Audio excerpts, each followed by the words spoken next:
नमस्कार, मैं जयप्रकाश आचार्य फ्रॉम सरस्वती विद्या मंदिर पूर्णिया। अभी मैं क्लास 10वीं का फिजिक्स विषय के साथ उपस्थित हूँ। टॉपिक है इलेक्ट्रिसिटी। उसमें पैरेलल में जो कल हम लोग समझे थे कॉम्बिनेशन के रूप में, उसमें करंट किस प्रकार डिस्ट्रीब्यूशन होता है उसके विषय में आज समझेंगे। उदाहरण के लिए दो रेजिस्टेंस R1 R2 लगे हुए हैं जो कि पैरेलल लगे हुए हैं। इसमें करंट किस प्रकार डिस्ट्रीब्यूट होता है उसको समझेंगे। I = I1 + I2। तो बाय ओम्स लॉ को अगर हम निरूपित करते हैं तो voltage = I1 + I2 = I1 R1 या फिर I2 R2 by the Ohm's law. Hence I1 R1 = R2 I2। I2 = क्या हो जाएगा R1/R2 × I1। Hence I = यहाँ पर देखें इस समीकरण को, I = I1 + I2 के बदले हम ये लिखते हैं तो हम पाते हैं R1/R2 × I1। I1 को कॉमन ले लें 1 + R1/R2 तो क्या हुआ I = I1 × R1 + R2/R2।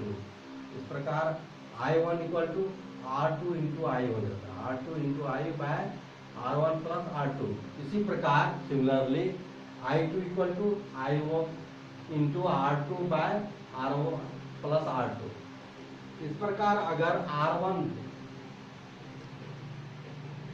10 ओम हो और R2 20 ओम हो तो हम इसमें जान सकते हैं कि R1 R2 में कितना कितना करंट फ्लो हो रहा है। तो I1 =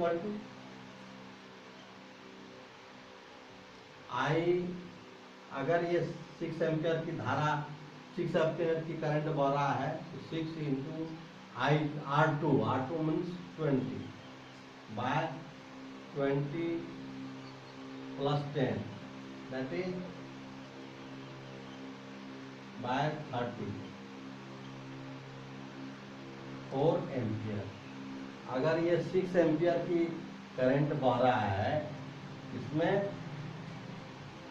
तो ये I1 4 एम्पियर हो जाता है। 4 एम्पियर R1 से होकर के करंट फ्लो हो रहा है। और उसी प्रकार I2 कितना एम्पियर का करंट फ्लो हो रहा है तो इसमें हो जाएगा I/R1 + R2 I6 × 10 / 20 + 10 that is 60/30 that is 2 ampere. अर्थात R2 होकर 2 एम्पियर की करंट फ्लो हो रहा है और R1 होकर के 4 एम्पियर का करंट हो रहा है।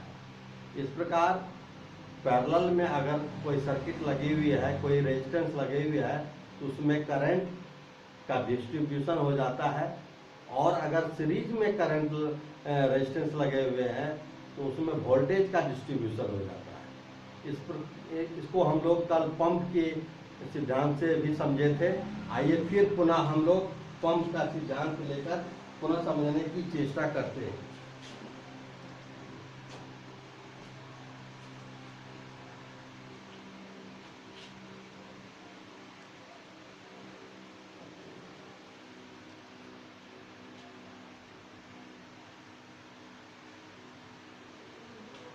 जैसे देखें एक टैंक है 1000 लीटर का, ओके।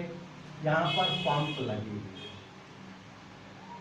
और यह पंप इसमें वाटर को फिल करता है और इसमें एक डिलीवरी पाइप लगी हुई है। यहाँ देखिए, अगर इस डिलीवरी पाइप को छोड़ दें टोटल पानी 10 मिनट के अंतर्गत समाप्त हो जाएगा।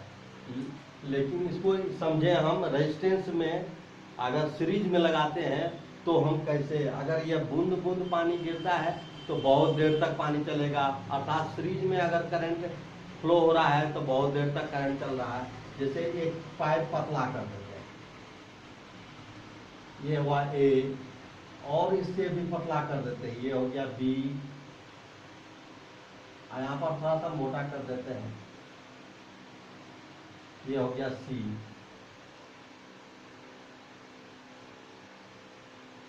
यहाँ दूसरे कंजावरर लगे हुए हैं।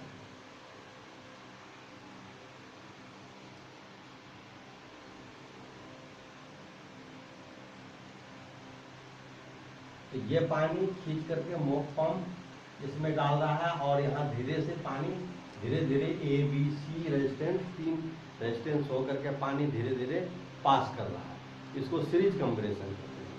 अगर पैरेलल कॉम्बिनेशन में क्या होता है, यहाँ सीरीज नहीं होकर के पैरेलल हो जाते हैं। जैसे यह देख,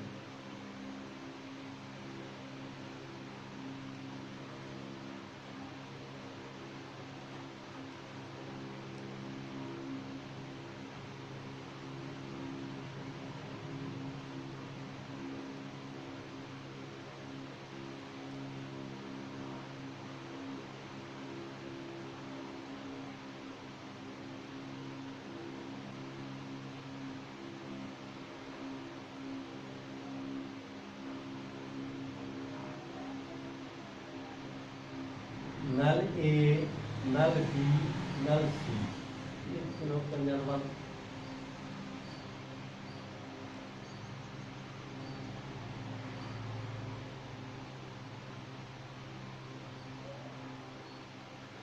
और नल सी इस प्रकार जोड़ दिए थे। देखने में आता है कि यह तीनों नल होकर के एक साथ बहुत सारा पानी निकल करके इसमें आ जाएगा।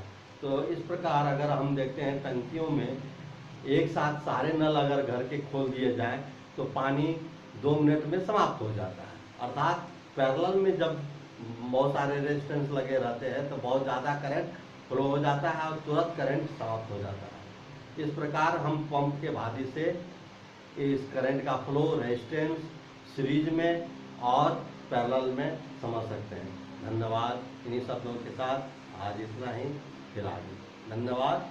अगर ये चैनल आपको पसंद आई हो तो बेल आइकन दबाएंगे, सब्सक्राइब करेंगे। धन्यवाद। Thank you.